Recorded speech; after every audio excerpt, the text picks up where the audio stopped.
What is up, folks? Sean the Average Angler bringing you another great video, because that's what we do around here at the Average Angler channel. Keeping in line with stuff I did at the tournament that was successful, we are going to cover another one here in detail, but I'm not just going to cover the setup and all that.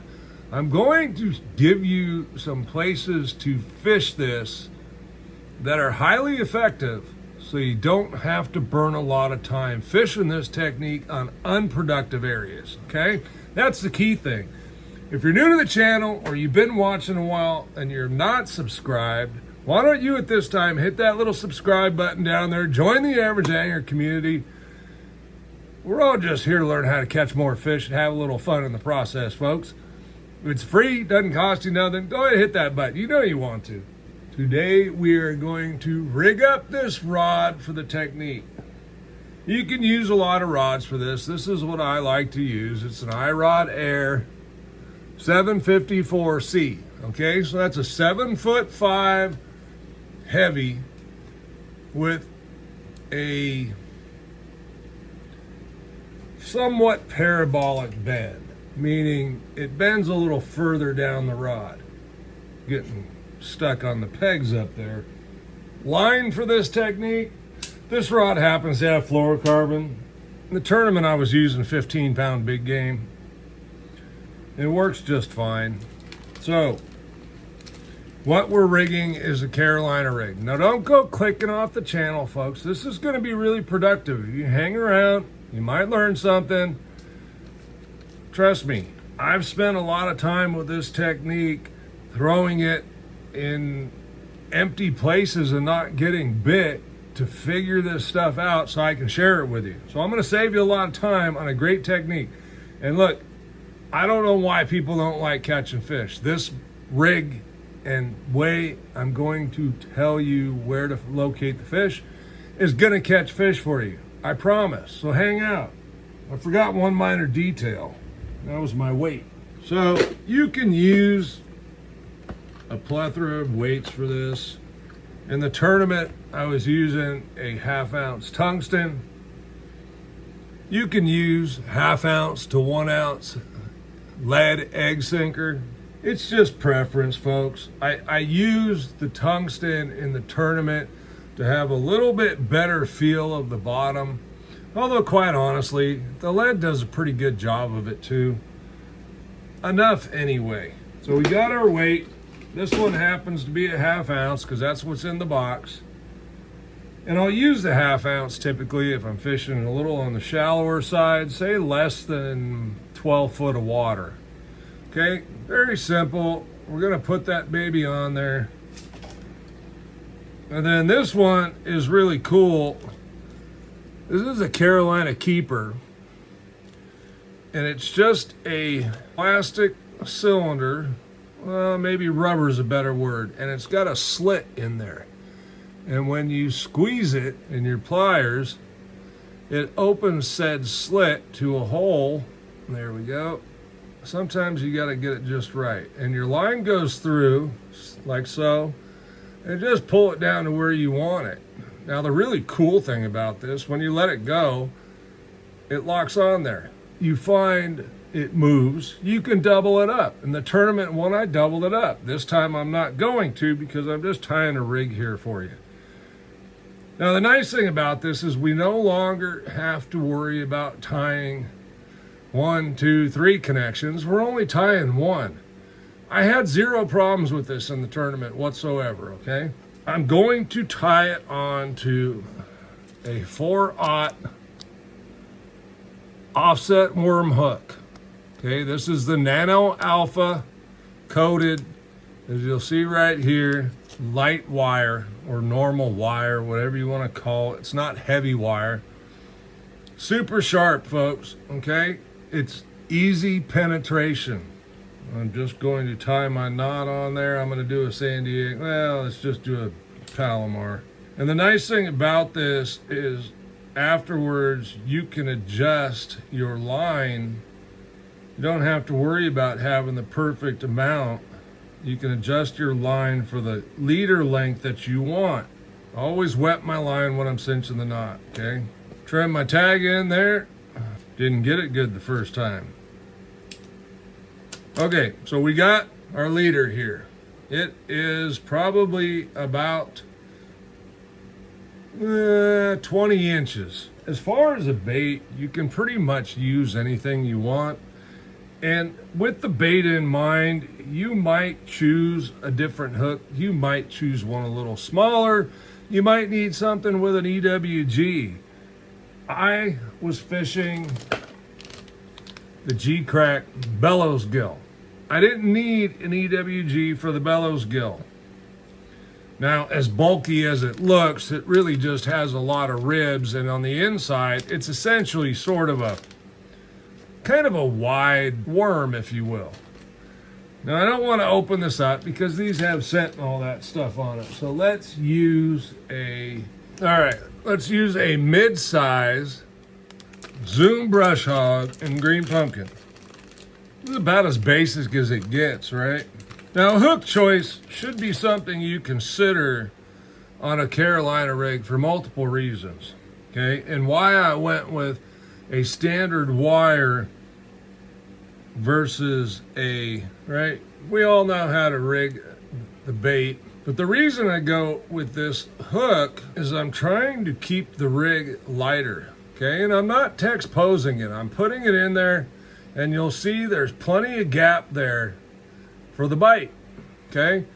This is going to keep it more snag resistant. There's nothing worse than making a cast and ending up snagged.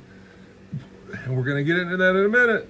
And it's a wasted cast. And if you break off, then it costs you money, right? And look, these new hooks, I was just talking with a buddy of mine about how far hooks have come since we started fishing and how much better they are now. You don't think so until you've been stuck on the same old stuff for a while, and then you use some of the new stuff and it's like, wow, like they penetrate so well. So look, we've got a nice smooth surface here. We haven't pierced all the way through the plastic.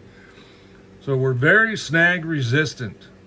Okay, again, we've got about 20 to 24 inches a leader there. That's generally where I'm gonna start. You can go, and I've gone up to, I know people have gone up to 8 foot. Here's the downside when you go to a longer leader. Cast control starts to become very, very difficult. The longer the leader gets, the more difficult it is to be accurate. And we want to be accurate because that's what we're getting into next. Where to throw this Carolina rig, okay? Because this is really important, especially when it comes to saving time. Now, you can go throw a Carolina rig just about anywhere, right? And quite honestly, you might actually catch fish because I think forward-facing sonar and all that has showed us that there's fish everywhere. Not necessarily biting fish everywhere. And that may not necessarily be high percentage stuff. We want to talk about the high percentage stuff. And there's a couple of places, 3, that I consider high percentage this time of year through the post spawn. So these are all good places to target now through post spawn. Some of these you can fish from the bank.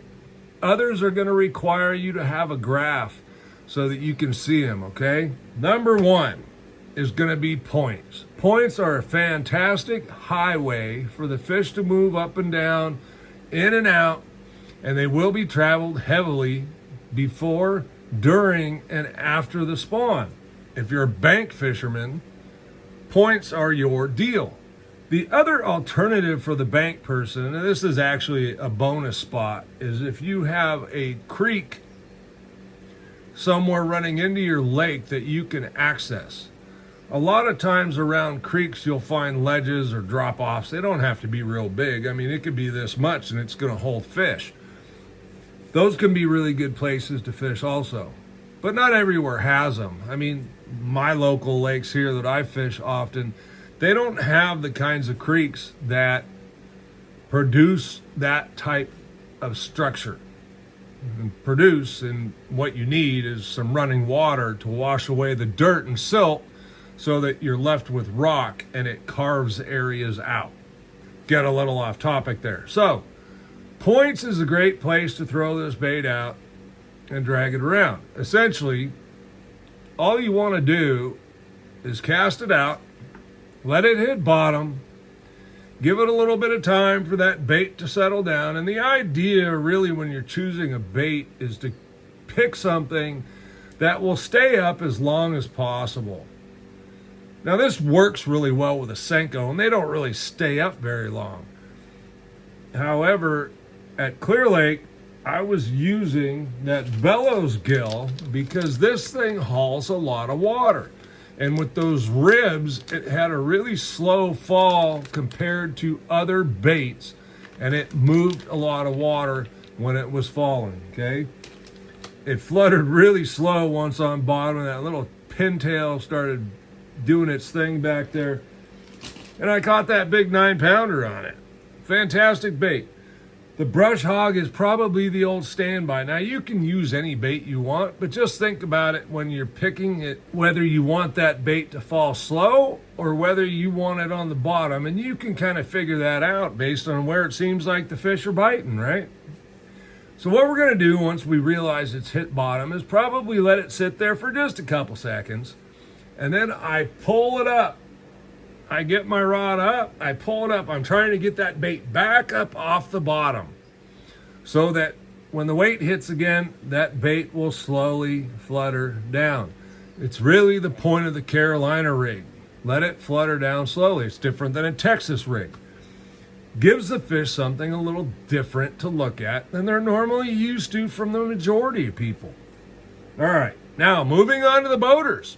Kayakers, anybody that's got a graph. Number 2 is those ledges we talked about, right? Ledges, drop-offs. They could be around points. They could be creek channels. But we're looking for ledges, particularly this time of year, a little on the shallower side, right? We want to be 12 foot or less. Why shallower?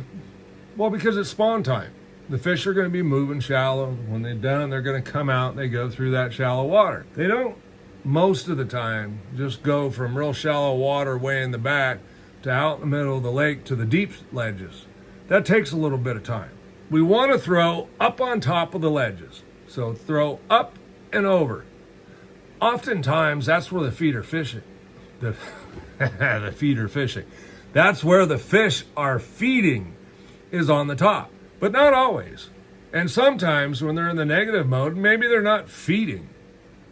But when you pull that bait off the ledge and that is pulled down by the weight and then starts to flutter, it's oftentimes a trigger to the bass. And those are the bites that you feel them crush it. Like they hit it really hard. It's a lot of fun. And the beauty is when you find one of those spots, you can catch a whole lot of fish. Okay, it's not one cast. It could be 20, 30, 40. Who knows? There can be a whole lot of them there. Same technique there with the pull it, let it drop. Now the next one is not necessarily the same. Now we're going to be casting at a target. Well, what kind of target are we casting at, average angler? Well, this is brush piles, could be trees, particularly isolated ones. So not necessarily in a field of them, which is what I was drop shotting at Clear Lake, but we're looking for isolated brush piles or trees that are in water, right? So not necessarily a tree on the bank. We're talking about 6 to 12 foot of water. Now these are the quickest and easiest to fish really, because all we're going to do is throw down the sides of them. Those places are magnets for fish. They're great ambush points, and we just want to capitalize on the fish's instinct to ambush. We cast it out there, and if you can make that cast hit and fall down right where they're at, that's beautiful. Because then your bait's falling by any fish that might be suspended up a little higher in the tree to the fish that's dominating the bottom of the tree. If you can't hit exactly where it's at, then you cast by it and you do the rod lift and drop. Rod lift and drop. And when you drop, you simply reel up the slack slowly. Don't do it too fast. You don't want to pull the bait away when you get to it. We want to let that bait settle. Now, Carolina rig, by the way, is always something that I like to put scent on. I use a whole bunch of different ones. I'm not necessarily particular about one or another. I just want to have a little scent on there because this is a technique that the fish has time to inspect the bait. So we want to make it as realistic as possible. And if we can trigger one of those other senses, scent may just be that trigger. Brush piles, though, this type of bait, because it's got a bluegill type shape. Maybe green pumpkin isn't necessarily, although it's a good one, it's not the best bluegill color, but it has the bluegill profile. And quite honestly, it looks like a struggling bluegill. Now, the other one that can be really good is the bellow shad. Same reason, okay? They're just a little narrower in the width department here. Again, they move a lot of water. Now, I use a lot of different baits on my Carolina rigs, and it's really hard to say that any certain plastic is not a good Carolina rig bait, because at times most of them can be a good Carolina rig bait. If they're on bait, you can use a fluke. A fluke is a great Carolina rig bait. If they're on craws, you can use a Strike King structure bug, okay? When you pull it up, it's going to slowly flutter. As the weight pulls it down, it's going to kick faster. And then once the weight hits the bottom, it's going to slow and do its natural fall. The D-bomb could be a good one. Again, it's a ribbed bait that's going to slow it down some because it's got more resistance. Kinky beavers, craw style baits. The speed craws can be a really, really good one. That's one I use quite a bit at Clear Lake also. The Zoom Z-Craw. The Zoom Z-Craw. Another one that's ribbed and has kickers can be a really good one. Try and stay away from the too heavily salted baits like Yamamoto stuff. No knock on Yamamoto. I use the heck out of Yamamoto, but when I'm fishing a Carolina rig, I generally want the bait to, once that weight hits, I want it to change pace and not just lump to the bottom because it's full of salt. If you got questions, drop them in the comments down below. I'm really fired up, man, after my tournament. Even though things didn't go my way, hey, motors break down, that's the way it goes, man. I was there to fish. I had a good time fishing. Had 3 great draws, great guys. I had a good time with everybody. And hey, we still beat 73 people who did have motors. So what do you say? You know, there's always next year. I'm Sean, the Average Angler. Thanks for watching. We'll see you on the next one.